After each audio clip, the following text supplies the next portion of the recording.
Guys, good morning. Your cameras are on.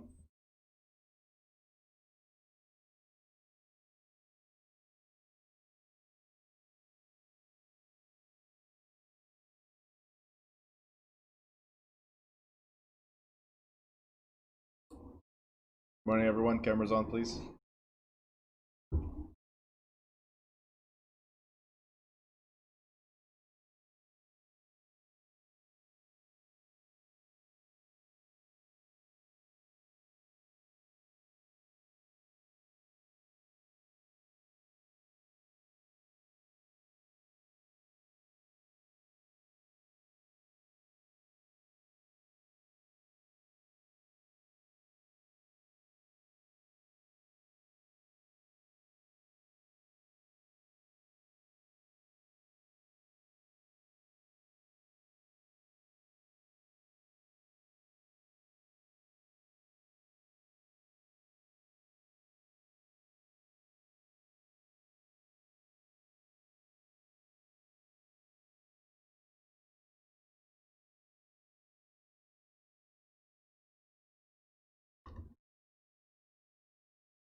Hey, Rose, good morning. All right, guys, make sure your cameras are on, please. Ophelia, I charge extra for more people in the camera. All right, let's see who we got. We got Juan, Lula, Marta, good morning, Ophelia, Nay, and I got Danny somewhere, Alexis somewhere. Okay. Cameras, please. YouTube, I have Rose and somebody else. I don't know, there's two people watching. If you have any questions, just drop them in the chat. So first off, I have to apologize for yesterday, no class. Unfortunately, so you guys know, I have a back injury for over 16 years now, and some days it's difficult for me to even get out of bed. So that was one of those days yesterday. And today I'm here. I'm in a lot of pain. I'm just letting you know right now. I'm going to do my best to stay smiling the whole time. So if my face changes for a little bit, I'm still delivering the information, and I do apologize for that. Okay, just want you guys to be aware. It's nothing against you. It's like if I do some type of reaction, don't feel that it's reacting to any of your messages or whatever you do, except for Alexis. I'm always going to have reactions to whatever Alexis says or does. Anyway, so we're going to go over professional practices. Now, this is one of those chapters that you guys need to give me your full attention because it's one of the most heavily tested chapters, professional practices. It's one of those chapters where people fail a lot, okay? So you definitely need to pay attention to this, okay? So under professional practices, guys, we're going to talk about fair housing laws, which is discrimination. We're going to talk about property disclosure, so what you should disclose or not disclose, and we're going to go over other professional practices. We're going to break this. It's the only chapter we're going to cover today. We're going to break it into two parts. We're going to start with discrimination or fair housing laws, anti-discrimination laws, right? Pretty much the main ones you need to look out for is obviously these two. I'm going to explain to you a lot of good stuff and a lot of bad stuff about discrimination. The good stuff is there are protection laws against discrimination. The bad stuff is if you support discrimination, even if indirectly, like when you support, for instance, a seller that wants to sell but says, hey, not these people. Like, I don't like this group of people, so don't bring any buyer or any tenant that's from this group of people, right? So if you support indirectly by allowing this to happen, you could also lose your license and be part of the lawsuit on discrimination. All right. Let's go over this. It says federal and state governments have enacted laws prohibiting discrimination in national housing markets, and the aim of these fair housing laws or equal opportunity housing laws is to give all people in the country an equal opportunity to live wherever they wish, provided that they can afford to do so without impediments of discrimination in the purchase, sale, rental, or financing of the property. We'll talk about the state fair housing laws once we get to the state portion. But let's talk about federal. So the first one we have is the Civil Rights Act of 1866. And I want you to notice one thing. There's only one thing that I highlighted here. Do you see what it is? 1866, right? Now, understanding Civil Rights Act, that means there was a civil movement, right? That demanded something to happen. So somebody fought for civil rights, people rights, right? But that's common knowledge. I think you guys already know about that somebody fought for civil rights. What I need you to remember here is 1866 as being the first law for anti-discrimination law, the Civil Rights Act. This is the first one, 1866. And with it, you have to remember what it was for. In 1866, race became a protected class. So they prohibited discrimination in housing based on race. Race was a protected class, right? So make sure you guys write that down. It's race and color, but color was addressed more effectively for housing in 1968. But it's race mainly in 1866. So write that down. Make a note. 1866 equals race. Something like that. Okay. Now, in 1968, they made amendments to the Civil Rights Act. Okay? In 1968, they added, effectively, under Title 8, which is for housing only, because the Civil Rights Act was in general, right? Civil Rights Act was prohibiting discrimination in general. But what applies to housing, right, is Title 8 of the Fair Housing Act. So now in 1968, they added religion and national origin and again enforced color for fair housing as well. So you cannot discriminate based, as of now, as of 1968, right? Because that's where we are. We're going to move forward as we go. But as of 1968, you cannot discriminate based on race, color, religion, or national origin. Okay, so these four are protected as of 1968. The base or the basic rules and laws and foundations are the 1866 law, which is based on race and again color, right? But 1968 they added more, and then 1974 they added more, 1988 they added more. The two main ones you have to remember: 1866, 1968. So 102 years later, they realized, hey, let's protect more groups, right? So, under the Fair Housing Act, of 1968, so this is specific to fair housing, specific to house, right? So sales, rentals, stuff like that.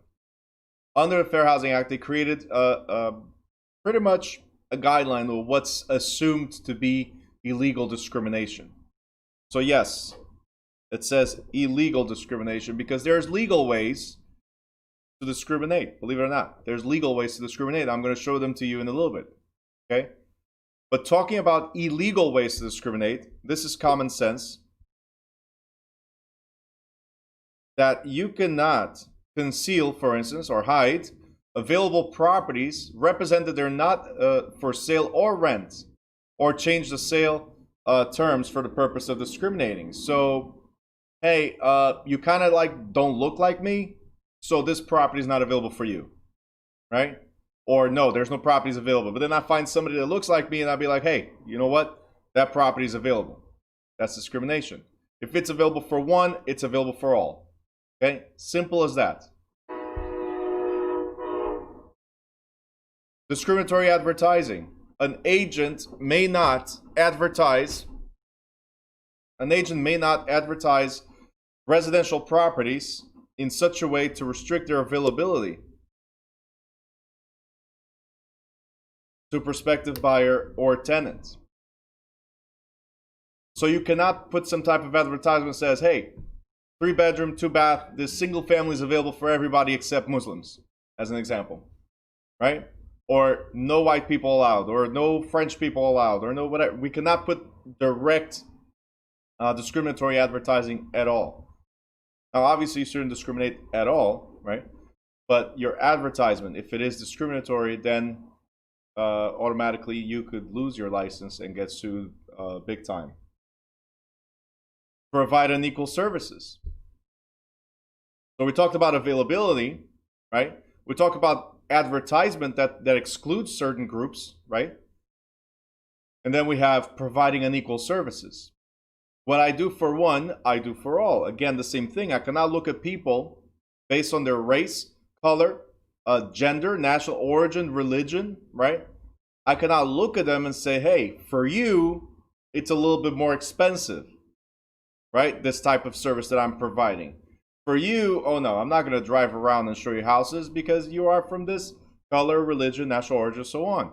So we have to provide equal services. When we give to one, we give to all, right? And these, there's something called testers or mystery shoppers that sometimes go around to agencies and figure out how people are treated within the agency. So people with money, people with little money, people that look a certain way, people that look a different way. And these are fake buyers or sellers just to see if you treat everybody the same way. All right? So with that being said, before we go to actual ways that's considered discrimination, right, and they're illegal discrimination, with that being said, you have to understand that out of this all, there's only one race. Okay? So people need to stop looking at others based on where they came from or how they look like, right? There's only one race, okay? And that race is simple. The human race. That's it. We're humans. Period. All right? And especially when it comes to your license, if you guys don't care about anything else on your personal life, at least care about your license. If you start treating people as humans versus, oh, you're from this ethnicity or that ethnicity or whatever, if you start doing that, then your life will be way better financially.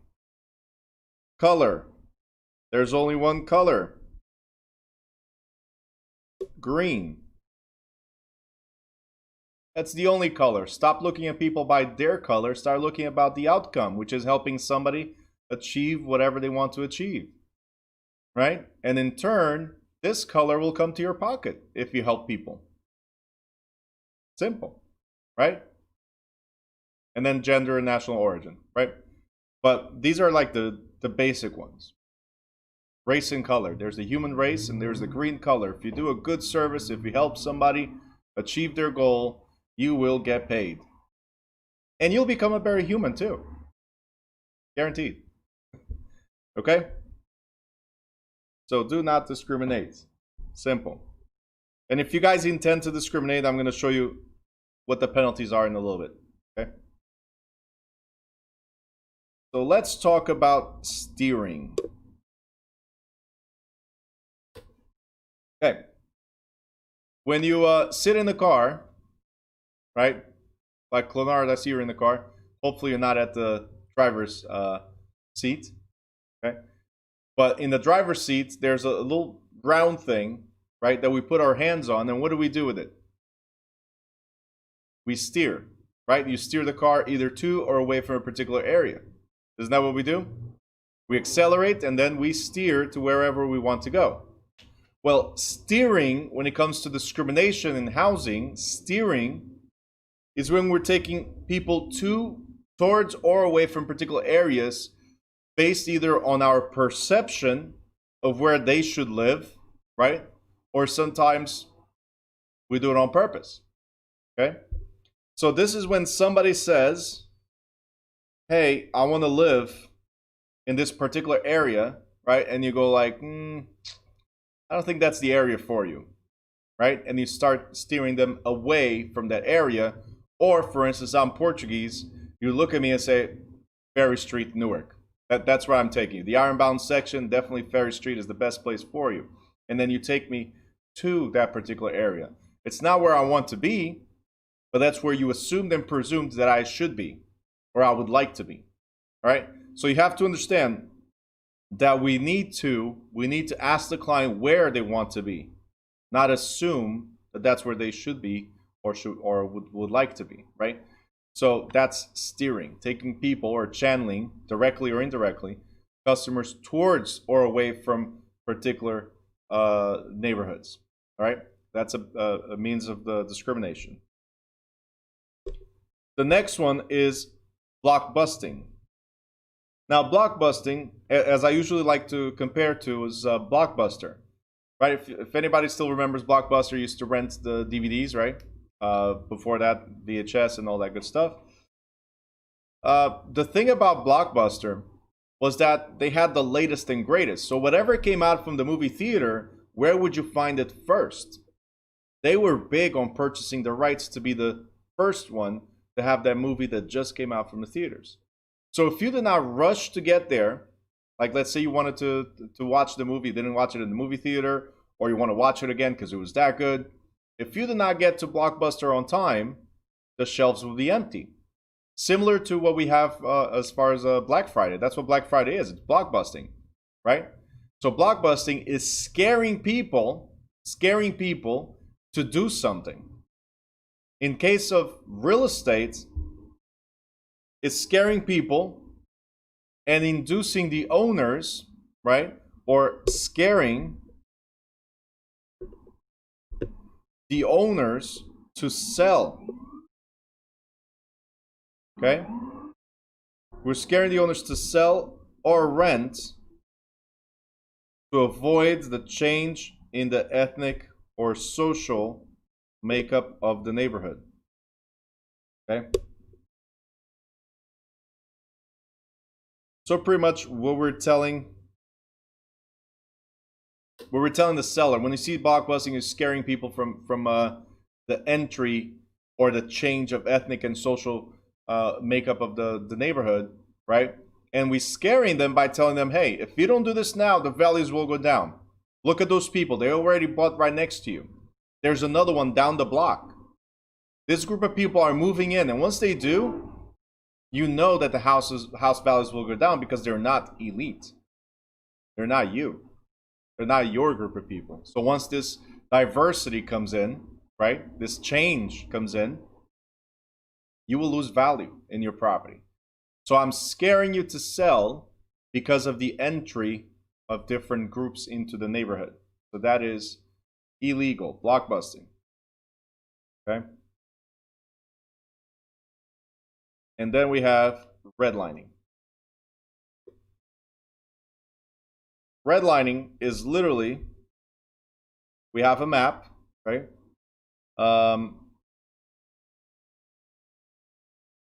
Let's say this is New Jersey, whatever, right? And we're gonna, this is Newark right here, and we zoom in, and we're gonna redline.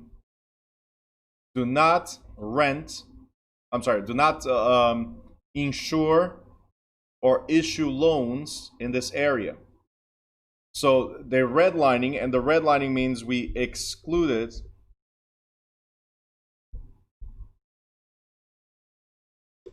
we rejected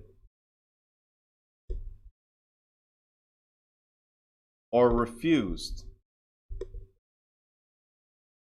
any loans that come from this area. Okay? So when you see redlining, yes, that looks like a sock, but that's New Jersey, by the way.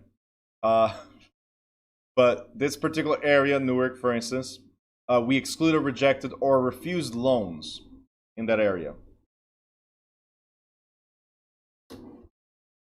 So I don't care if you qualify financially. You live in this area, that's it. You're not getting a loan. You're financially qualified, but you live in the area. So based on that is discrimination. Dude, I know you love my art skills.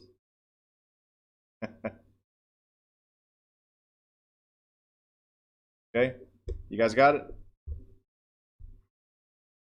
So refusing. All right, so quick summary of this. We have steering. Taking people to or away from a particular area, right? Blockbusting, scaring people into selling because of the entry of certain groups into the neighborhood. And redlining is refusing to issue loans or insurance in particular areas, regardless of their qualifications. Okay?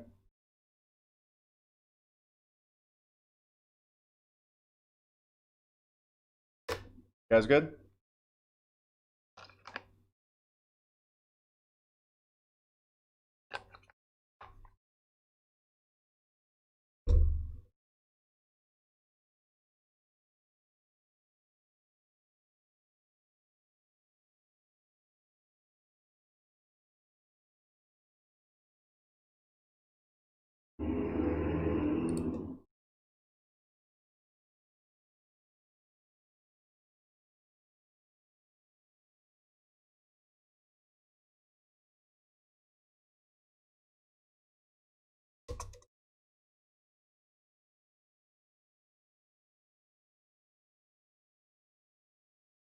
All right. So, next we have Title 8 exemptions. So, Title 8, what is Title 8? It's the Fair Housing Act.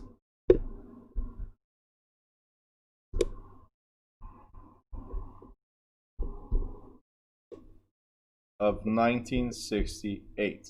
I'm just repeating what we said before. Title 8 is right here. Right here. Okay, Title 8. So now it's talking about the Fair Housing Act exemptions. Because we just talked about what was illegal discrimination. That's what we covered so far, illegal discrimination. But under the Fair Housing Act, they created also exemptions. So wait a minute, in 1968 they said, do not discriminate, right? But somebody cried about it. Somebody must have said, but I really want to, right? And what did they say? What did the lawmaker say? Okay, fine. If you really, really, really want to discriminate, we're going to implement some exemptions. This is the only way you can legally discriminate, if you really, really want to. So, here's some of the exemptions.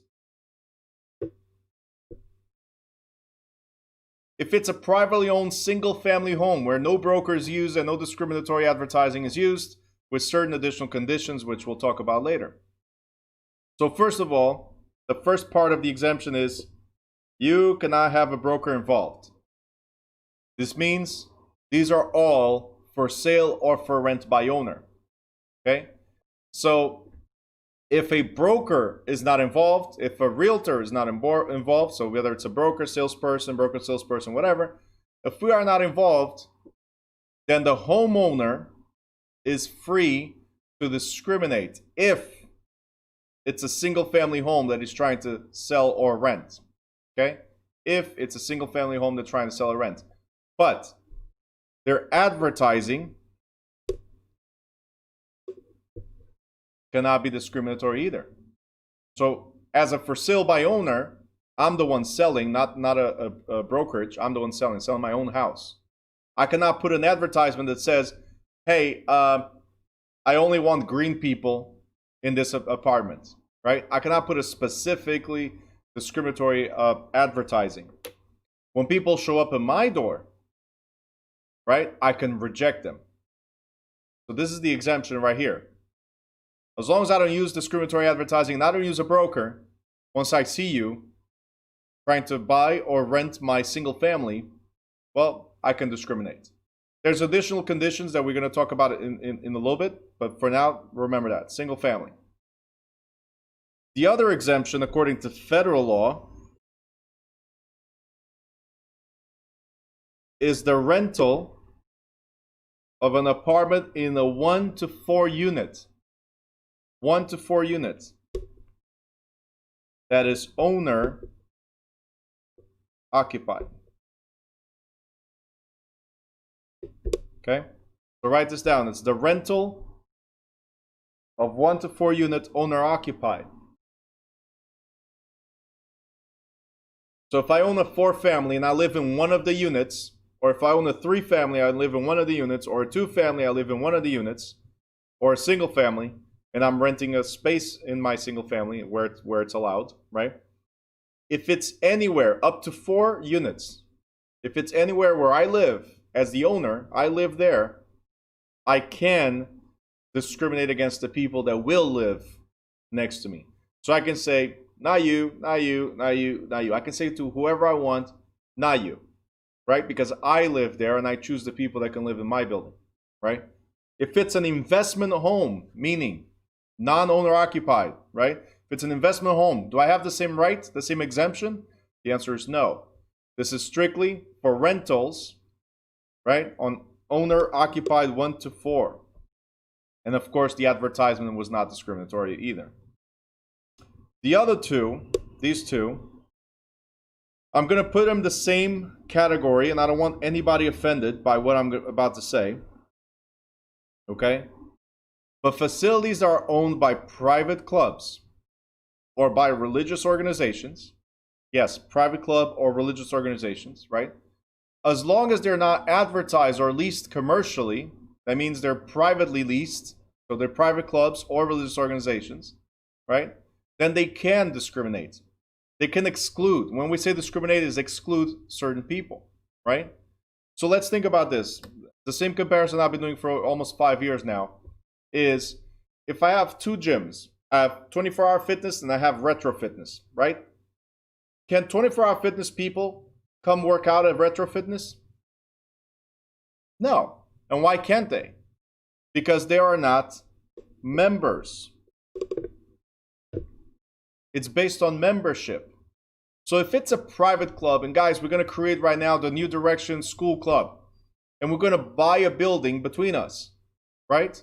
And this building is intended for only us to live in. We're not advertising to anybody else. We're advertising to the students of New Direction School, right? That means it's a membership. It's a private club. As long as I keep advertising just for our members, right? It's not discrimination. The moment I advertise on Craigslist, that's it, I lose it. The moment I advertise on Facebook, that's it, I lose it. The moment I ask for a broker to be involved, that's it. I lose the privilege of keeping it private. And the same thing goes for religious organizations. Okay? Religious organizations, let's say I'm a Christian church, right? Not all Christians can participate in this, but the Christians from this particular church, right, can participate in this. So a lot of times this happens. Jewish do this, Muslims do this, Christians do this all the time, where they buy buildings, right, for the people of that particular church or mosque or so on, right? So let's say a Christian church, I buy a building, 100 units, right? But this is strictly for the members of that particular church. If I advertise, again, non-commercially, if I advertise to the outside, again, Craigslist, Facebook, use a broker, whatever, then I no longer have this exemption. I no longer have this privilege. Now it's open to the public. You guys understand? Any questions on this? Guys, let me know if you have questions. The key thing to look at when you in the state exam, if it talks about religious organizations, you look at membership. I'm not discriminating because of you're being from a different religion. You're just not, or even with the same religion. I'm discriminating because you're not part of this club. The Christian Church of Newark Club, as for example, right? You're not part of this club. I'm not discriminating because you're white, because you're black, because you're yellow, because you're brown, because you're green, because you're orange. No, I'm discriminating because you're not part of this club. You understand? So private clubs, religious organizations, think about a gym. If you're not a member of that particular gym, you cannot go there. Simple as that. All right? So in the state exam, when you look at it, that's what it is. All right, next thing we have, very important for you guys to know, is Jones versus Mayer. Who heard about Jones versus Mayer before this? Anybody?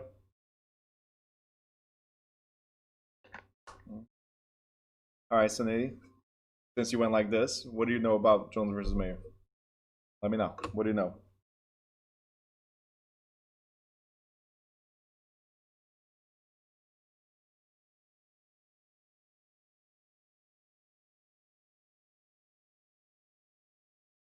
YouTubers, I see a lot of people there. If you have questions, Jones versus Mayer, if you know about it, let me know.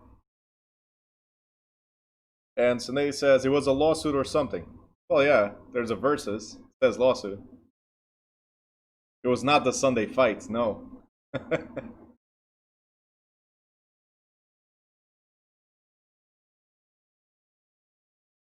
was the biggest boxing fight ever.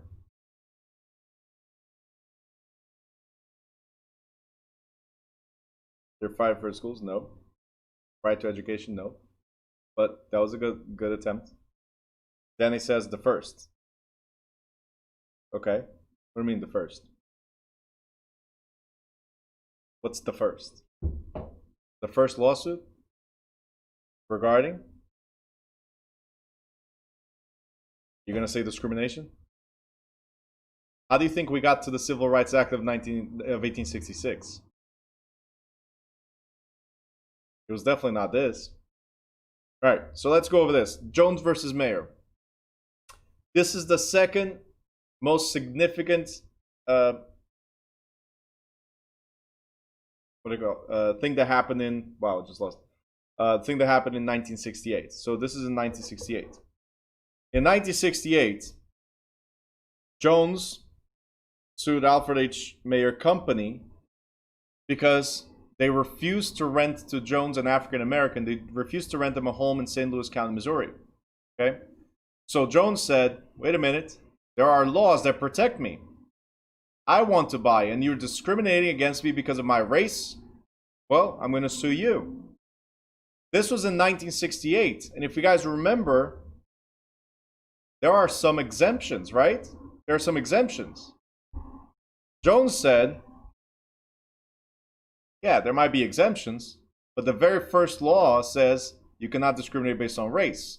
So what kind of exemptions can there be? So that was the case that was brought up. It's like, hey, if the foundation of these rights was race, how can you discriminate or put an exemption on race, right?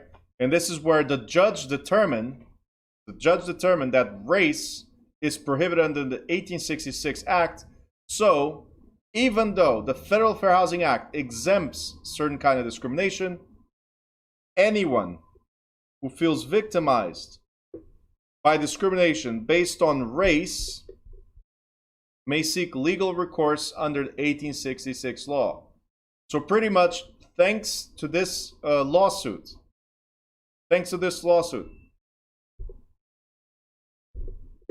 where race is involved, no exceptions apply. Oh, what am I doing? You guys were not reading, right?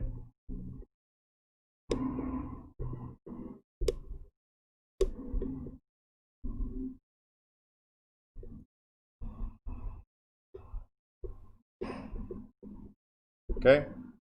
No exceptions or exemptions. That's it.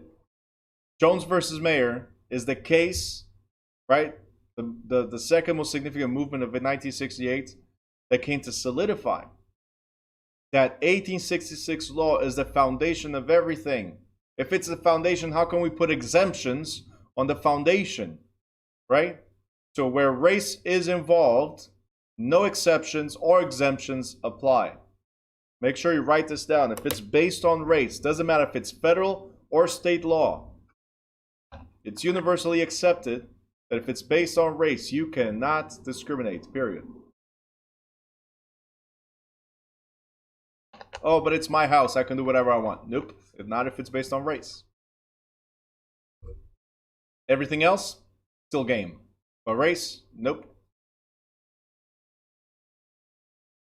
The funniest thing is, and I'm not trying to be, the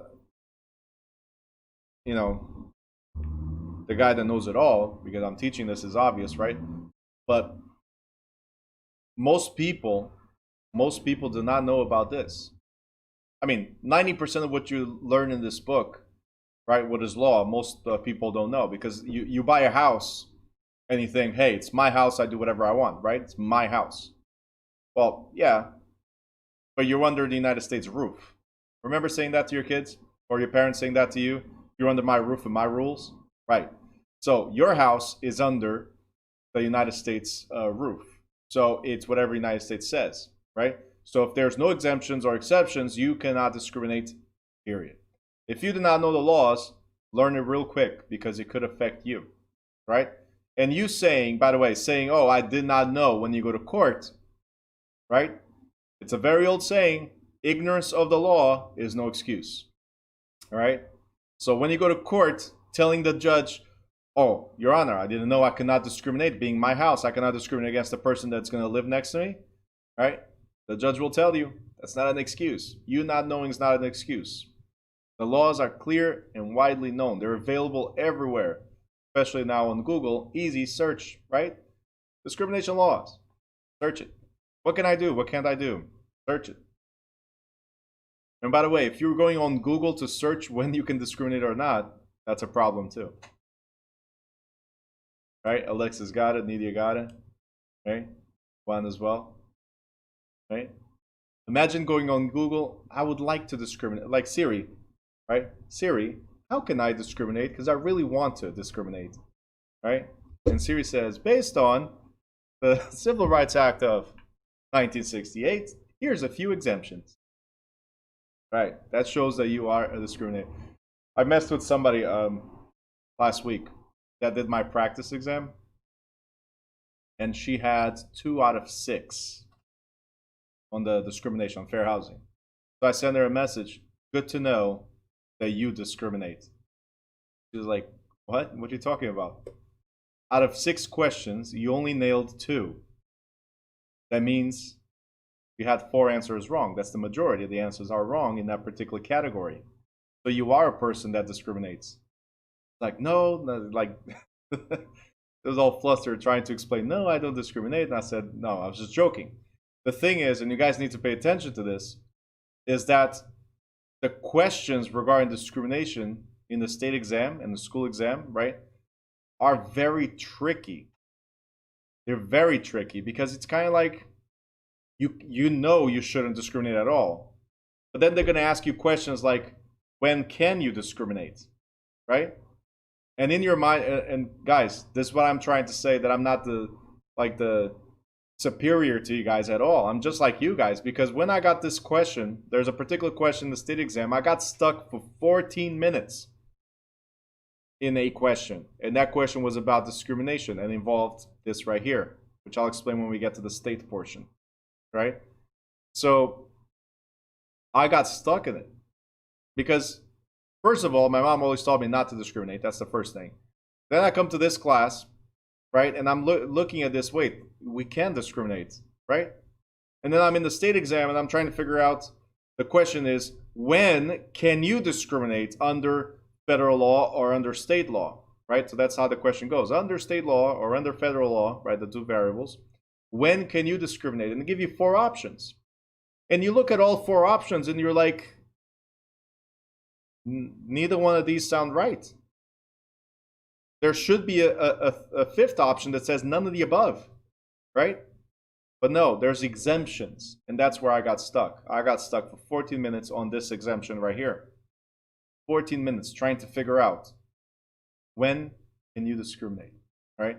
So I totally understand, guys. It gets confusing because it talks about what you can't do, and those are logical, right? Well, you can't change the terms because of somebody that's from a different race, color, religion, national origin, right?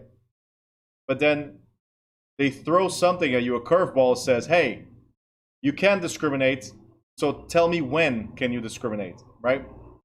That's that curveball that you're really not expecting. So this is why I want you guys to pay attention, because I'm going to show you where they trick you. Juan, I'll let you know when we get to the state portion, because I need to show you the difference between federal and state, right? So if the question was under federal law, in that particular question, if they ask you, under federal law, when can you discriminate? The option they're going to put there is this. Owner-occupied 1 to 4 family. Owner-occupied 1 to 4 family would be the answer. But if they ask you under state law is a little different, right? State law is stricter, at least the New Jersey one is stricter than the federal law. So when we get to the to the state portion, I will reference this again. All right? So it depends on how the question is being made. If they ask you under federal law, then this is the answer. If they ask you under state law, then it's a different answer. But they put both of them there. They put this one right here, and they put the state one. So because they put two that are very similar, right? Two are easy to rule out after you understand what I'm trying to say. Two are easy to rule out, but there's two. They are so similar, right? That if you don't pay attention to the tiniest difference between what's being asked and what's written, that's it. You miss out on that one. All right? Next, we have something called equal opportunity poster.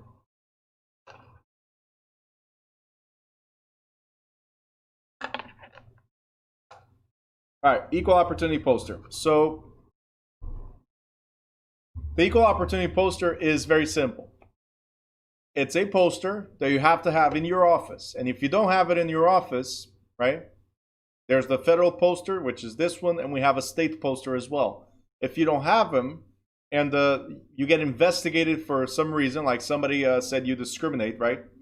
If you don't have that poster, they're going to put it like a checkbox, right? When they investigate you, there's a checkbox.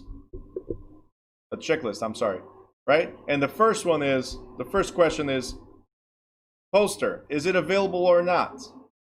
No poster. Check. You discriminate. And then they go through the other ones. Just by not having the poster, it's the first sign of potential discrimination. Why? Because you have no policies in place at your office that explains to the agents that they cannot discriminate. All right? So it's not like it's going to change you. But I tell everybody, if you're a police officer, wearing the badge doesn't change who you are. Right? The badge is not what's going to change who you are. Having a poster here at the office, and by the way, we have both right at the entrance. Either when you walk in or when you walk out, it's right there. You can see it. But that does not change the person that you are.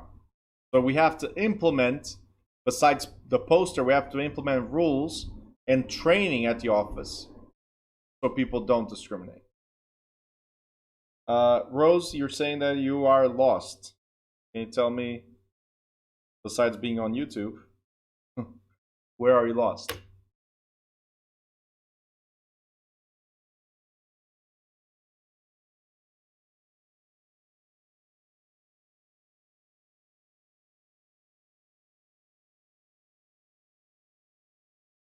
Rose, what's your question? Where did I lose you?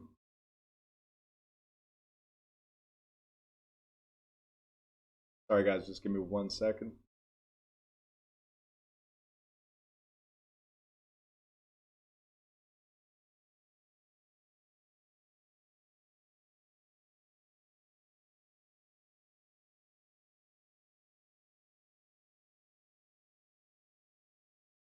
Okay, we didn't get to the state law yet, Rose. That's why. Once we get there, I'll explain the difference. One was just asking, so what was the right answer? And I was just explaining that there's a federal law and there's a state law, but we're just dealing with federal today, right? So state law should be next week. All right, so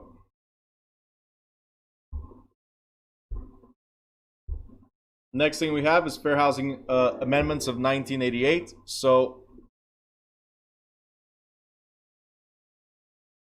in 1988, you don't need to remember 1988. You need to remember 1866 and 1968. But In 1988, they added more because they keep on amending things and adding, changing a few things here and there. More exemptions, right? But in 1988, they added gender and people with disability, right? And also families with children, so familial status. This was added as protected classes. Okay. Now, they also created exemption. Federal fair housing laws do not prohibit age and family status discrimination under the following circumstances. So first of all, under federal law, you cannot discriminate on people that have children. So I cannot say no children. Unfortunately, there's a lot of people out there that advertise, right? Apartments available, no children. Right, that's illegal under federal law and under state law. Okay? But again, most people do not know this. The only time that you can discriminate based on family status or familial status, which is families with children, the only time that you can discriminate is if the property was designed to be a retirement housing. Whether it's government retirement housing or as a developer, I created a retirement community and all the residents are 62 plus. That means that this type of housing is strictly for seniors. It's not a 55 plus. I'm going to explain that in a second. 62 plus means that the youngest person in this community, the youngest person in this retirement community is 62. And that's a little different than the 55 plus. Because a 55 plus, only 80% of the residents must be at least 55. 80%. So that means that, that means that when I reach the age of 55, right? If I'm the oldest one in my household, can I move into a 55 plus? I reach the age of 55, not the rest of the family. Can I move into a 55 plus? Hey Jen, good morning. And the answer is yes, I can. If I reach the age of 62, can we move in, the family, move into a 62 or older? The answer is no, because I have to wait until the youngest person in my household to reach the age of 62. So let's say it's just me and my wife, right? I'm 62, she's going to be 55, around there, right? So can I move in? No, I have to wait until she's 62, right, to move in. And I'll be 69 around that time. So for a 55 plus, we can move in at any time as long as one reaches the age of 55 or older. Right, so these are some of the exemptions. All right, another exemption for family status. Ready? I could discriminate against people with children, families with children. I can discriminate against them if I'm owner-occupied on 4 units or less. So if I live there, I can say no children. If I live there, I can say no children. If it's an investment property, I cannot. But if I live there, I can say no children, 4 units or less. Or if it's a single-family house that is sold or rented by the owners, okay, so for sale by owner or for rent by owner, and this is the most ridiculous one, by the way. It's for sale by owner or for rent by owner. It's a single family house and I do not own more than 3 of these homes. So if you intend to discriminate, what this one says is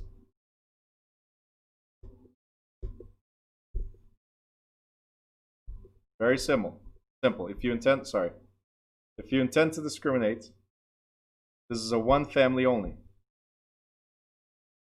You can discriminate if you own 3. If you buy a 4th single family home, not working with me. If you buy a 4th single family home, you lose your right to discriminate. That's it. The law says the max is 3. If you have 4 single-family homes, that's it. No more discrimination. Ridiculous, right? I'm telling you, when I said somebody cried about it in 1968, right? When somebody cried about it, like, what do you mean you're going to add religion and national origin? Then we can't discriminate at all. Come on, please, lawmakers, make sure we can discriminate. And they came up with this. Fine, just make sure you don't own more than 3 single-family homes. Crazy law. All right, guys, you guys already know what to do. Never buy more than 3 single-family homes. That's it. And then you're okay to discriminate. Okay. By the way, if you do discriminate, I forgot to mention this, it's not here, but if you do discriminate, you can only do this once every 2 years. Okay? So if you do discriminate only once every 2 years, that's the other part, like the slap in the hand. Okay, you did discriminate, so now you have to wait 2 years before you can do it again. Okay? Crazy, right? All right, Jen is saying this is sad because people discriminate with kids. I've seen it. Well, if it's your own home, you can. According to federal law, you can. But if it's an investment property, you cannot.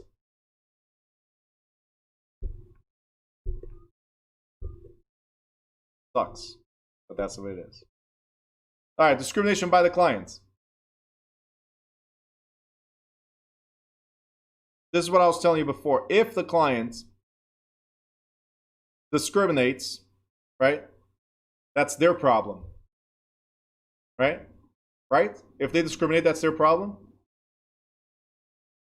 No, because if they're your client, you are an extension of the client. Therefore, if an agent goes along with the client's discriminatory act, the agent is equally liable for violation of the fair housing laws. So you are your client and your client is you, right? So it's imperative to avoid complicity with client discrimination. Further, an agent should withdraw from any relationship where the client discrimination occurs. Clients, doesn't say seller, doesn't say buyer, it says client. So if somebody hires you, right? Okay, somebody hires you and they intend to discriminate, if they show a hint of discrimination, then you must walk away immediately from that client. Okay? So potential client discrimination, refusing a full offer price from a party. Okay? Removing the property from the market to sidestep a potential purchase by a party. Accepting an offer from one party that is lower from another party. Right? So we got 2 offers. The highest offer is from somebody that the seller does not want to sell to. But they accept a lower offer from somebody that fits their ideal client. All right? So make sure you guys ask your client why did you discriminate? Or why do you choose the lower offer versus the higher offer?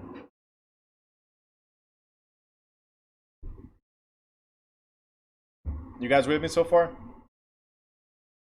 Good? Thumbs up? All right. Clonard just goes like, hey, you see it? You see my thumb? Okay, it's there. All right, violations and enforcement. If you haven't paid attention to anything so far, at least here, pay attention. Ready?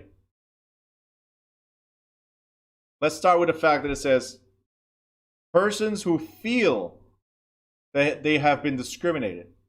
Not persons who have been discriminated on, right? Or against. Persons who feel that they have been discriminated may file a complaint with the Office of Fair Housing and Equal Opportunity within HUD, so file a HUD complaint, or they may file a lawsuit in federal or state court. If you file a complaint with HUD must be within 1 year. Okay, so you have 1 year to file a complaint with HUD. Write this down somewhere. You have 1 year to file a complaint with HUD. 1 year.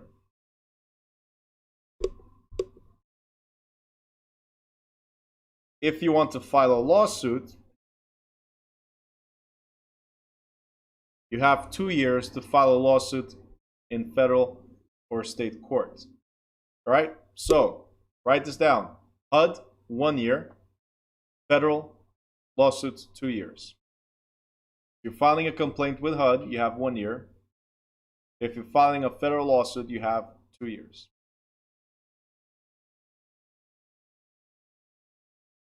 All right? What are the penalties?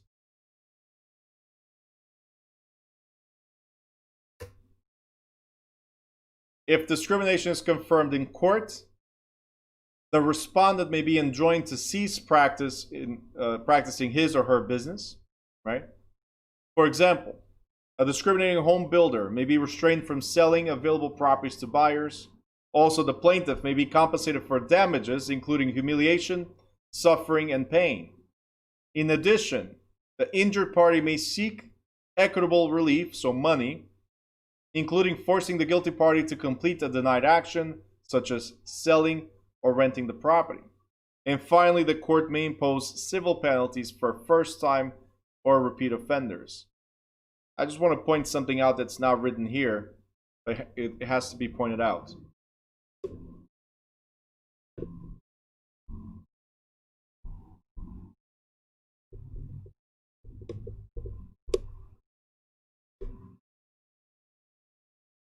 These damages for humiliation, suffering, and pain, punishment, or punitive damages, they come with no dollar limit. So that means that the judge can charge you with anything they want. It could be, hey, as a punishment, you're going to pay an additional $100,000 out of your pocket. Or they can be like, you know what, based on your actions, as a punishment, $3 million is the amount that you have to pay. $3 million. Right? And this happened not, well, recently, but not that recent. It was 2011 or 2012. A lawsuit where the judge felt like $3.5 million was the right punishment for the actions of the defendant. $3.5 million almost. That's what they felt it was right. By the way, this is on top of the actual state fees, federal fees, paying the other side's legal and court fees, right? On top of all this, another $3.5 million. So the court cost and everything was like $200,000, right? It was $200 and something thousand. But then, as a slap in the face, the judge says, and for you not to do it again, $3.5 million. See if you learn. What do you guys think? It's not bad, right? Who wants to discriminate? Anybody? Now you shake your head like, nope, I don't want to. No. Before, a couple of minutes ago, you're like, 3 homes? I can do that. Right? Now you're like, no dollar limit. You kidding me? All right? It's like you go broke before you even start the business. All right, we're going to skip Equal Credit Opportunity Act. I already addressed it, so we're going to skip it. This is a copy of the poster. The first thing you see is a house with an equal sign. And then it says it's illegal to discriminate against any person because of race, color, religion, sex, handicap, family status, or national origin. Jen is asking, did they sue the agency? This was not involving an agency. It was directly with the parties involved. So there was no agent involved in this. But yes, they could have sued the agency as well if there was an agent involved.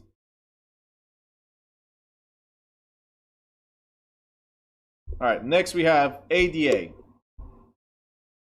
This one's very simple to understand, guys. ADA is very simple to understand. Americans with Disability Act, ADA, right? This prohibits discrimination against individuals with disabilities. Now, what do they feel that discrimination is? It's not like I'm going to see you in the wheelchair and go like, haha, you're in the wheelchair. No, that's not what it is. When they talk about ADA and you discriminating against them is by not providing in your facility, by not providing easy access to people with disability. You did not think of people with potential disabilities. So the ADA covers employment, education, transportation, and facilities are open to the general public. For us, for the state exam, what you need to remember is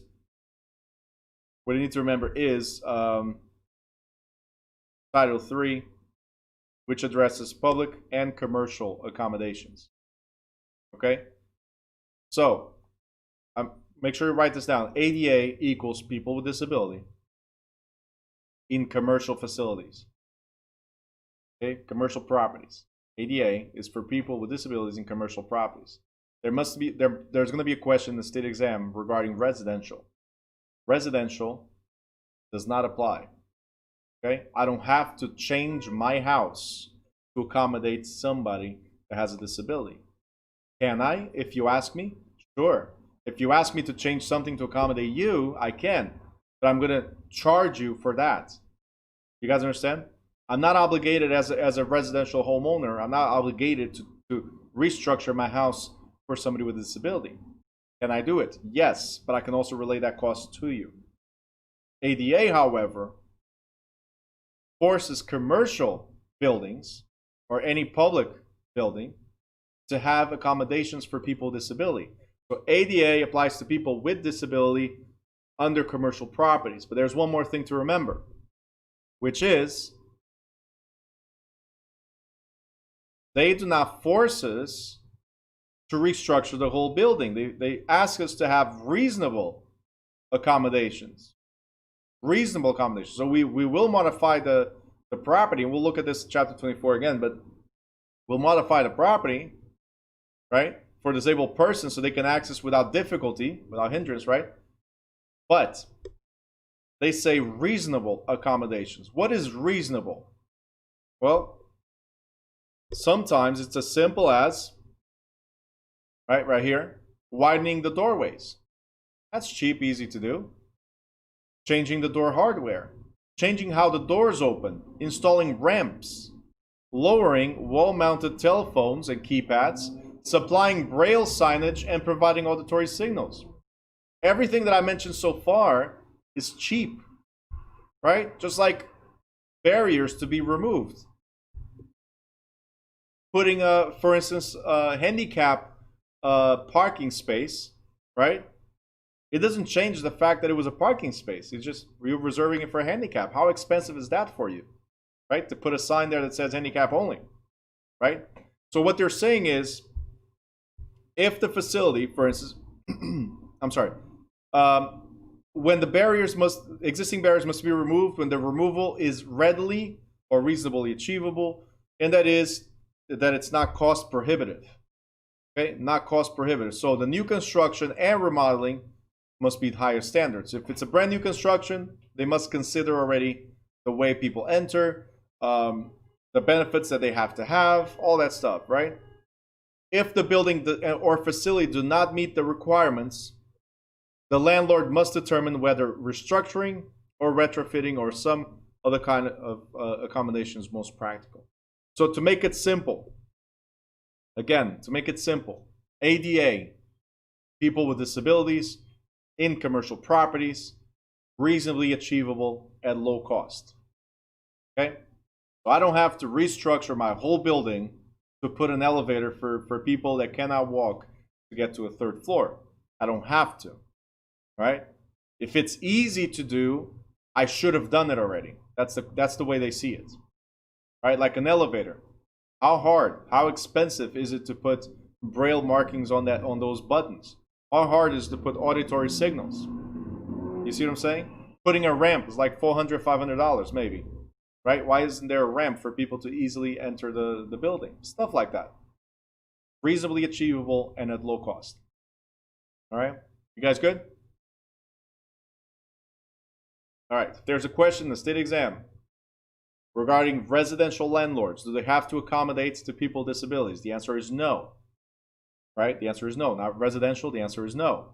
But I think the answer says something to the effect where landlord will do it, but they can charge the tenant for those repairs or that adjustment. Sorry. right? Because they're not obligated to do so.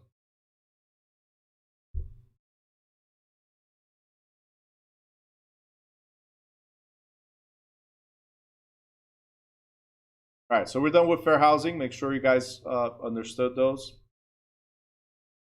And now we're going to go over property disclosures. These are key, okay?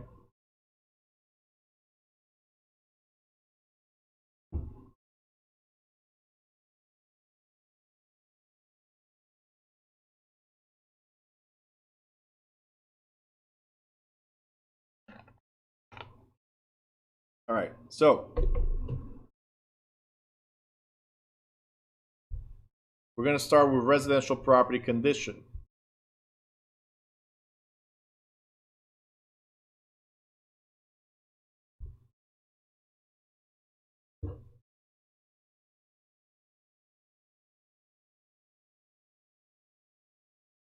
So it says right here, we have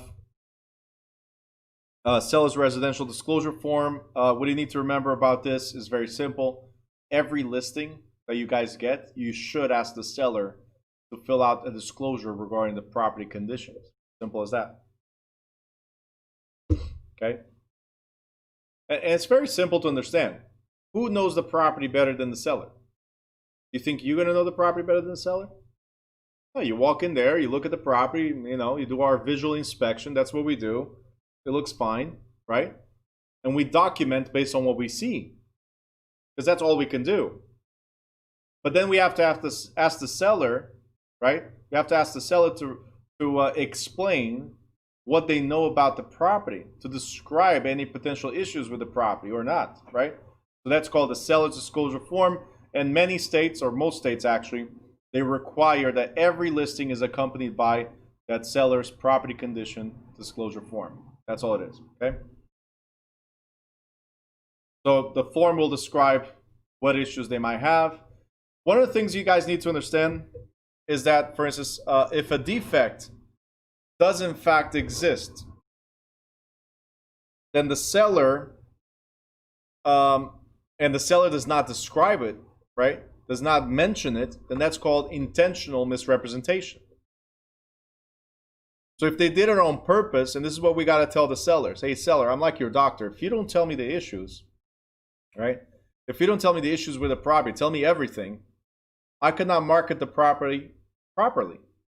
And if I cannot market the property with all the potential and defects, and a buyer buys it without knowing these things, we both are liable for any damages right here, okay? So we both are liable. So seller, if you write down what you know about the property, then you will no longer be held liable for disclosure of any kind related to a particular feature, whether a defect is known or otherwise. All right, so pretty much by the seller telling the world, hey, yeah, the house is about to collapse, right? Okay. Then you're buying the house as is. Pretty much all the purchases, by the way, all the purchases are, I love when people write down as is. All the purchases are as is, as long as I know the defects of the property. As a buyer, if I know the defects of the property or not, then I bought it as is. Can I go after the seller after that? No. So all you have to do is disclose as much as you can about the property. And some sellers go like, well, but Bruno, there's mold in the basement. I'm still going to paint it. I'm going to paint it over so people don't see it. Please don't tell everyone or anyone, right? The moment they do that, then it's a latent defect which you've intentionally misrepresented. And this happens a lot, where the sellers know about it and then they don't explain. This happened to my brother. There was a sewer backup, and even though the seller says no, there was no issues, right? The day that my brother bought the house, he moved in, turns on the water, and everything rushes back into the house. So yeah, it happened at the day of the closing. Before, there was never an issue, right? So there are some things that don't make sense. Okay. Mr. Alexis, the classes are until 2 p.m., man.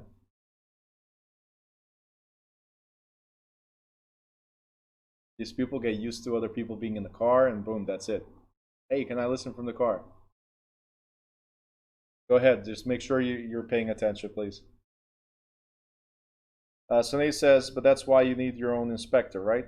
Yes. So as a buyer, you should always inspect the property, even if it's being sold as is. There's a lot of people that waive. Unless I'm fully aware that I have to knock down the property, right? Sometimes we know we need to knock down the whole structure and build a new one. Then I don't need an inspection for that. Maybe just inspect the ground to see if there's no contamination. But other than that, if you're not knocking down the whole structure, always pay for the inspection, even though it's as is. Our job, licensee's role. If an agent is involved in the transaction, this is whether you represent the seller or the buyer. The agent must disclose any and all material facts that he or she knows or should reasonably know about a property, regardless of whether what the seller may have disclosed on the form. So whatever the seller says, if there's something that doesn't match what you see, if you know something, say something. Simple as this. You know something, say something. If it's something that could affect the transaction, okay, if it's something that could affect the transaction, right, I want you to write this down. Actually, write it in these words. Anything and everything that could affect the proposed transaction must be disclosed. Anything and everything that could affect the proposed transaction must be disclosed. Rose, no, not yet. He did not get any compensation yet. Working on it. Takes some time. After closing, you have to prove, now it's a lawsuit. So, fortunately, it takes some time. All right. He might not even be able, so you guys know, he might not even be able to get compensation because he did waive part of the inspection at the advice of his realtor, which was not me. You guys know how it is. Family, you know. But anyway. All right, very important. Our role, anything and everything that could affect the proposed transaction must be disclosed. Anything and everything that could affect the proposed transaction must be disclosed.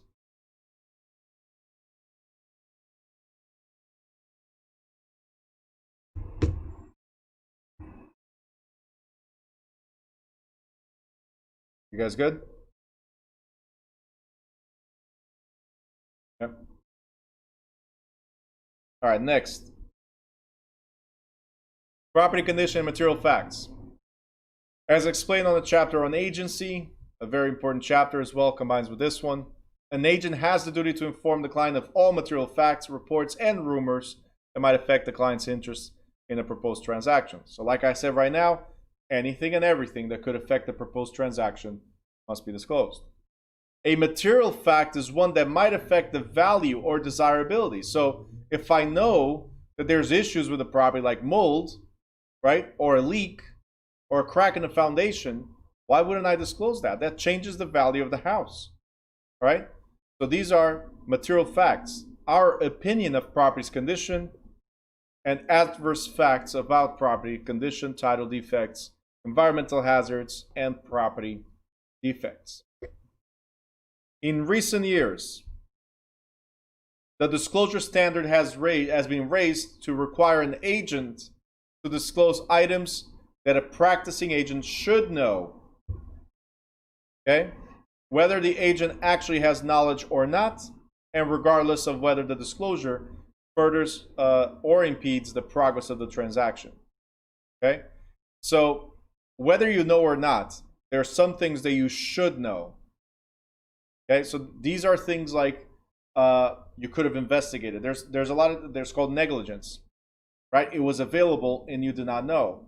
For instance, if you're in an area where there's septic systems. If you're in an area that there's septic system, you should ask if the septic system is working. It's not like using the town system.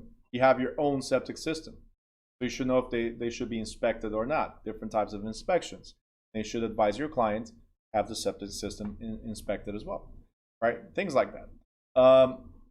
If you know that there's like right now, there's another property, another issue, as an example of a property that's half and half, commercial, residential, right? It's not even half and half, it's like 60-40, but let's say it has a commercial underneath, residential on top, right? The agent should know before listing these type of properties. They should ask this is the part where you should investigate. You should ask the HOA, homeowners association of that condo, for instance, should ask them if there's anything that affects the financing, right? How is it considered, the financing, being that it's a mixed-use building, right? There's commercial and there's residential. It's a mixed-use building. So the qualifications to buy are not the same. At this point, and the reason why I'm saying this is because this particular listing, again, it's not our listing, it's not in our office, but I'm just giving an example, things that I know. This particular listing was under contract twice, and it fell through twice. Why? Because of this particular reason. It's commercial and residential. All right? You have to understand one thing. The residential portion, the individual portion of the building, even though it's strictly, it's not like buying a 2-family or 3-family that has commercial on the first floor, right? You're buying a single unit. But when there's an HOA, when there's condos, the whole building gets involved, right? For you to buy that one unit, right? So the financing was the issue. And the type of lenders that these two buyers were going through, they do not dispute what's being presented to them. You guys understand? So there's issues, there's things you should know. Like if I know from the first time, the reason why I'm saying this is the deal fell through twice. If I know from the first time what the issue is, when somebody comes in and shows up to put an offer, shouldn't I tell them right away, hey, potential buyer or realtor of the potential buyer, this is deemed commercial. Make sure your lender understands that this is deemed commercial and it could affect the approval of your clients. Right? Shouldn't I do that? These are things that we're saying that it bears weight on us as agents. What we know or what we should know when listing or buying a property. Okay? Now, things that are not considered to be material and therefore they're not usually subject to required disclosure include such items as property stigmatization, like a crime or death that occurred on property. If somebody died on the property, guys, or if a crime occurred on the property, how does that affect the structure? Because the value of a house is mainly the structure of the house. So if somebody dies there, right? Homicide, suicide, natural death, whatever it might be, how does that affect the value of the property? It does not. And that's why this type of issue does not have to be disclosed. If somebody asks and you know about it, yeah. But do you have to? No. Just like Megan's Law. Megan's Law is for sex offenders.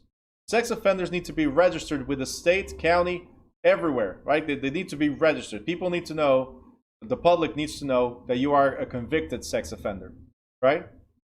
But does that change the value of the house?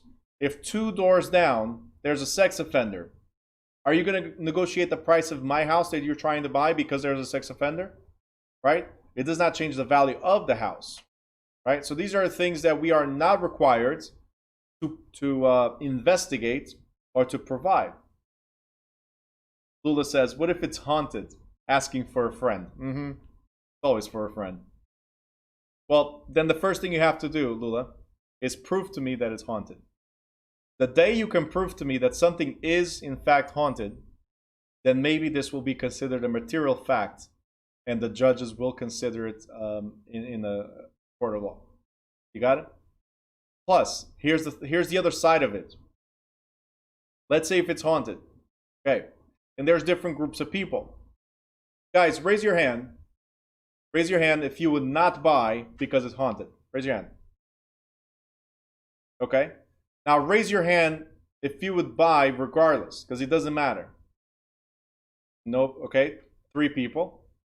Now raise your hand if you would buy because it's haunted and you'll make money with it. There you go. So there's always a particular buyer for a particular type of house. That's what we're trying to say here. It doesn't affect the purchase. Some people will buy it and turn it into a show. Ghost hunters, as an example. Right? They'll turn it into a show. They don't care. Some people are like, oh my God, it's haunted. Let's start with the fact that we are in the United States and most of the houses are made of wood. So eventually they're going to creak. Eventually they're going to feel like they're haunted. There's issues with every single house. There's no house, even brand new, that will not have certain issues where it makes you wonder. Right? Let's start with that. I'm not rejecting the fact that ghosts might exist. That's not what I'm saying. What I'm saying is that there's different types of buyers for different types of properties. If you don't buy, thank you, next. It does not affect the value of the house. Okay? Now, if you're saying, if you can prove that it's haunted and it's damaging the house and I have to repair every other day, that's a different story. Now it's affecting something there is affecting the value of the property. Like sometimes it's an off-site condition. Something close by that causes tremors and it damages the property. Those things, like for instance in the state of New Jersey, if it's something out of your property, must be disclosed. And a lot of people don't understand this. There are sometimes damages to your property that's caused by another property and what they're doing in that property, like factories, for instance, construction, for instance, right? Anyway, the agent may be held liable for failing to disclose a material fact if a court rules that a typical agent in the area would detect and recognize the adverse condition. There is no obligation, guys, no obligation to obtain or disclose information that is immaterial to the transaction, such as property stigmas. Now, an agent who sees a red flag issue, I already talked about this, they should advise the seller to seek expert advice, because red flags can impact the property. As I was saying right now, environmental concerns, property anomalies, neighborhood issues, poor construction, signs of flooding, poor floor plan, adjacent property features, so properties next to yours that could affect yours. So definitely you have to disclose as much as you can or advise your client to seek expert advice in this. Okay? This is a sample property disclosure form for the seller, what they have to do. And as you guys can tell, it says property address, seller's names, the date that the seller acquired the property. If it's not owner occupied, then how long has it been since the owner occupied it? Right? The features of the house. It has a garage or not. The type of roof that it has and the age, approximate age of the roof. Whether you're aware of any defects or malfunctions. So in the interior walls, is there a defect? Yes? No? I have no idea. Ceilings, floors, windows, doors, installation, and so on. Same question here. Central heating, central air, are there damages? Yes? No? I don't know. Right? So the fact that the seller fills this out, if you guys see a bunch of pages here, and then they have to sign and certify that all this information is true.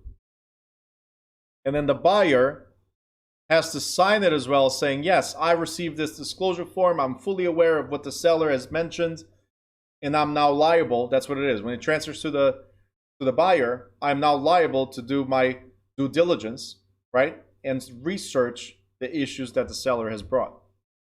So now the seller is free from any liability when the seller says, hey, the roof is about to collapse, right? I warned you and you're buying it still. So you're aware. That's pretty much what it is.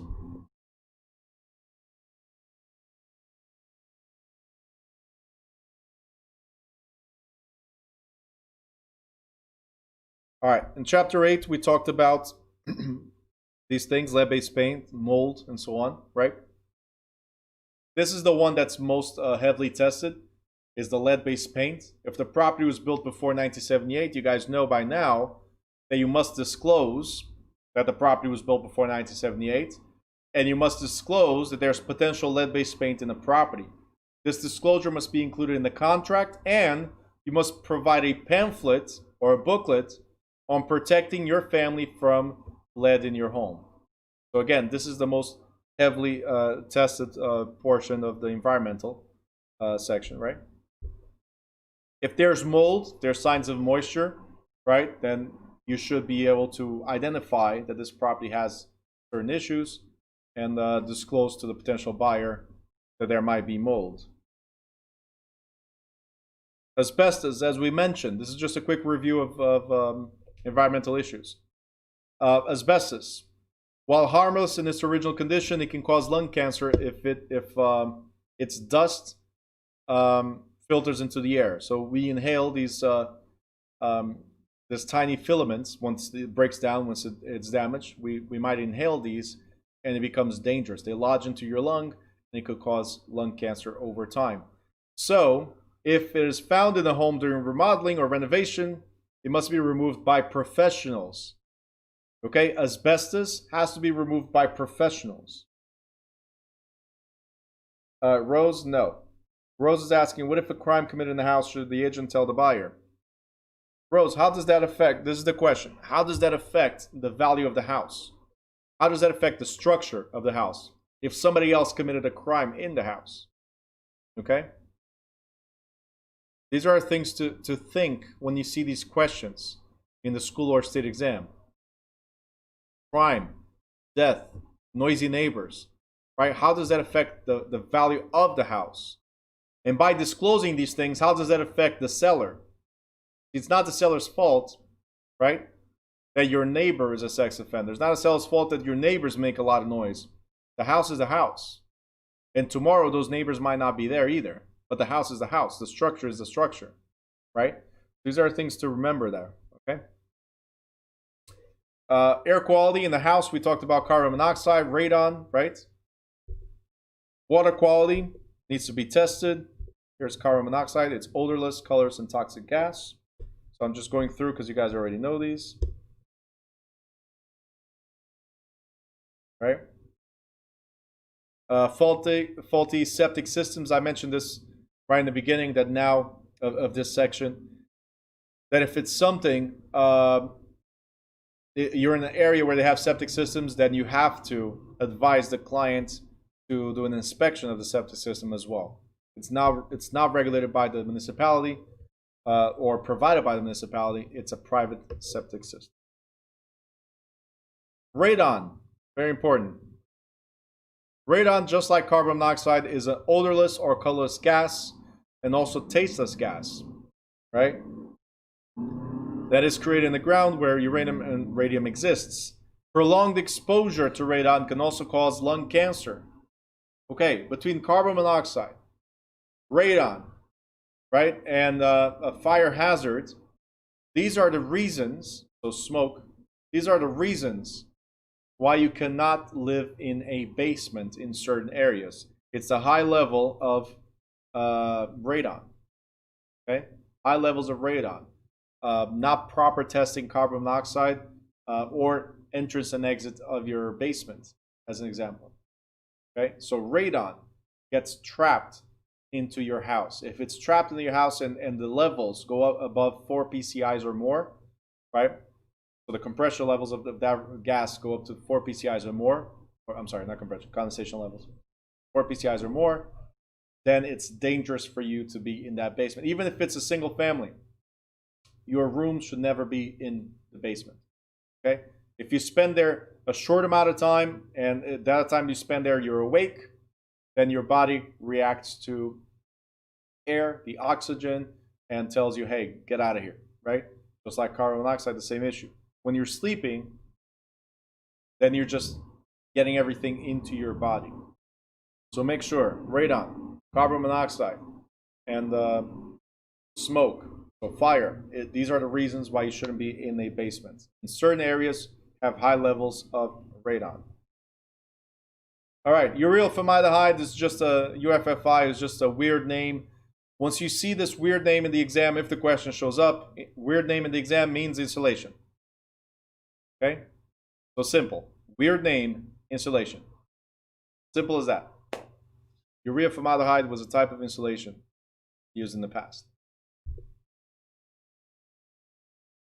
Underground storage tanks, or USTs.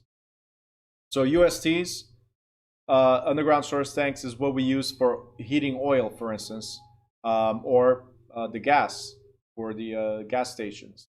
But for us, we need to know, as residential, we need to advise potential buyers of the presence of a UST, because if it leaks, right, it could contaminate the land, not only yours, but also other people's lands, right? And under the CERCLA, Comprehensive Environmental Response Compensation and Liability Act of 1980, you and you are responsible for the cleanup, right? So you want to make sure before you buy the property, you make sure that there's an oil tank or not. If there's an oil tank, check the condition of the oil tank if you can, if it's available, right? If there's no oil tank, you're good to go. Move into the property. Jen, I have lived in Sussex County, and there's a lot of radon. There is. Actually, when we get to the state portion, there's a link to a map. You guys can see where there's high concentration of radon. You should test it often. Your property, once a year maybe. And it's easy to remediate. If there's circulation of air, right, then the radon does not get trapped, so the levels are low. If you're like me, as an example, that you never open the windows, because we're in Jersey, right? In Jersey, we never know if it's going to be sunny, if it's going to be rainy, if it's going to be cold, if it's going to be hot, right? We have all 4 seasons in one day, so it's a little difficult to even open the windows, right? So the house is always with the windows closed, most of the times, actually. So it gets trapped, and getting trapped in high concentrations could actually lead to high levels of radon in your area, in your property. So at least once a year, test for radon. All right. As far as the drinking water, guys, right here, it's part of the Private Well Testing Act. If you guys see this, apparently one of my students sent me a message the other day. Oh, Danny, how can you test? It's a little canister that you put in your basement. You can try Home Depot, you can try Lowe's and ask for it. If they don't have it, you can also order online. Right? So just look for radon canisters or tests. And you leave it there for 24 to 48 hours. And then you send it to the lab. Or some of them already come with depending on how expensive you buy, they already come with instructions to figure out the levels. All right, so Private Well Testing Act. Okay, a student of mine asked me today about,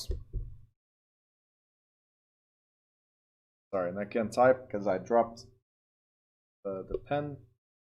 But anyway, they asked me about, in the exam showed up PWTA, right? And apparently there was a question about PWTA. What is PWTA? Private Well Testing Act, right? I've never seen the question there like that, like PWTA, like the acronym. But if the question is there, what you need to know about the Private Well Testing Act is that a transfer cannot occur unless we test. So the seller must disclose the source of drinking water and the present type and location of any septic system. So if it's a Private Well Testing Act, we cannot close until both parties know about the condition of the water. That's what it is. Okay? The brownfields, these are when you see brownfields, we talk about abandoned commercial and industrial sites that are most likely toxic, right? Or they need to be cleaned up. That's it. We already covered this about the EPA with the lead-based paint. We said already that you have to provide to the buyer or the tenant with a copy of the booklet to protect your family from lead, right? And we also said that based on the 1996 Act, any property that was built before 1978, you must disclose the presence of lead-based paint. But the seller, point this out, underline this, the seller is not required to test. So I'm not required to test under the Hazard Reduction Act, the Lead-Based Paint Hazard Reduction Act. I'm not required to test, but if I know about it, if I've tested in the past and I have results, then I must present to the buyer. If a deal falls through, this is something you guys need to remember as well. Let's say a deal falls through because of an inspection, whether it's lead-based paint or anything else. If a deal falls through because of an inspection, now you know the condition of the property, something you did not know before.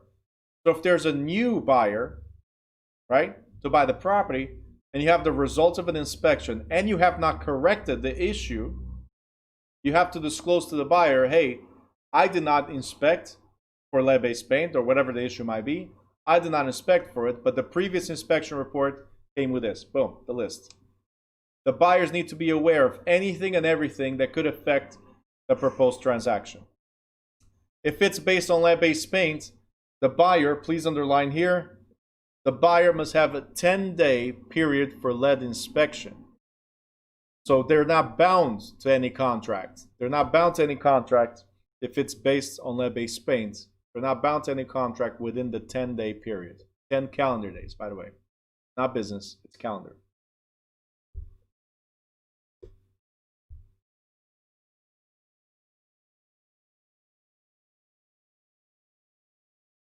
All right.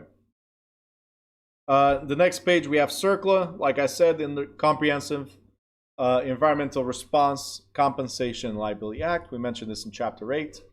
They created a Superfund Amendment in 1986. It's called SARA, Superfund Amendment and Reauthorization Act, where they increased the funding to clean up. That's what the CERCLA is about, right? But current landlords, as well as previous landlords of a property, may be held liable. So like I said before, it's you, and you, even if you might be innocent for a violation. So you have to prove that you are fully innocent, that you are not aware at all, that you are not part at all. Once you can prove that, you don't have to clean up. But if you can't, you're liable for it. So even if innocent, you might be liable for the cleanup action. All right? That is pretty much it. Cover this, cover this, cover this.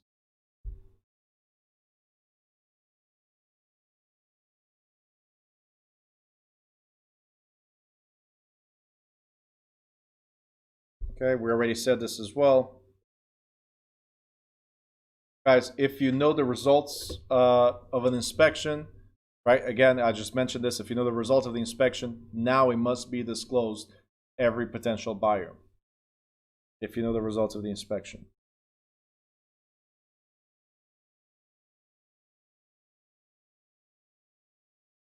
Does anyone have any questions? If you do, write them down in the chat.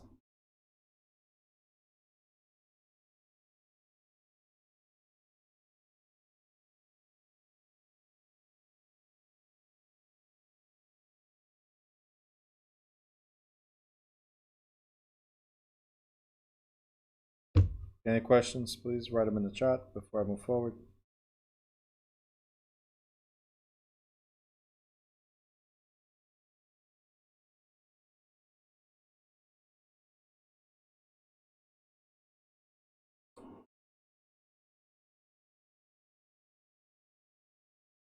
YouTubers, any questions?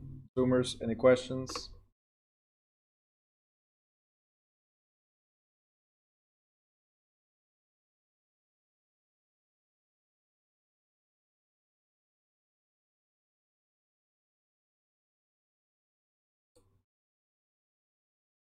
Rose says I've asked a lot today. Okay. All right. We don't have much more to go, but I'm going to give you guys a quick break. Very quick break. It's 11:54. So we're going to go for 11 minutes break. We'll be back at 12:05. All right. So I'll see you guys in a little bit. YouTubers, I'm going to close this session. I'll open one right after. See you guys in a bit.